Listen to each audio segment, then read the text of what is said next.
Welcome to Behind the Veil, a video podcast powered by the national nonprofit media platform American Muslim Today. The U.S. government is on the brink of its first shutdown in 6 years, with just hours to go before the midnight deadline. Lawmakers remain deeply divided, and there's no sign of an agreement to keep the government funded. Republicans, who hold the majority in Congress, are pushing for a stopgap bill to extend funding through November 21st. But Democrats say they won't support the measure unless it includes key provisions on health care. They're demanding an extension of Affordable Care Act subsidies set to expire at the end of the year, and they want to roll back Republican cuts to Medicaid and public broadcasting. President Donald Trump met with congressional leaders Monday night, but the meeting ended without progress. Vice President J.D. Vance told reporters, "I think we're headed into a shutdown because the Democrats won't do the right thing."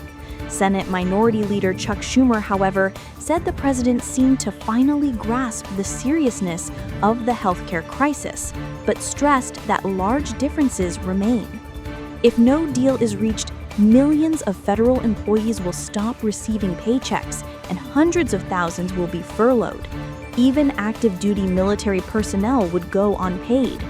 Federal agencies, including the Defense and State Departments, have already outlined shutdown plans. The White House has even floated the possibility of using a shutdown to accelerate federal layoffs. Polling shows 45% of voters would blame Republicans for a shutdown, while 32% would point the finger at Democrats. Senate Majority Leader John Thune is holding a second vote today on the same funding bill that failed earlier this month, insisting Democrats are responsible for the deadlock. Democrats countered that they are fighting to protect healthcare access. Schumer summed it up by saying, "It's now in the president's hands. He can avoid a shutdown if he gets Republican leaders to back a deal on healthcare."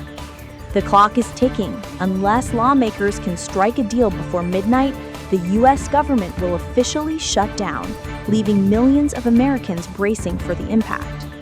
That's it for now. Thank you for joining me on Behind the Veil.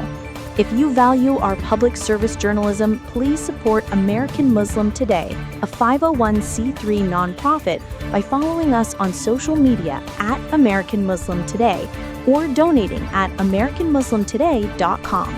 Before you go, don't forget to hit that subscribe button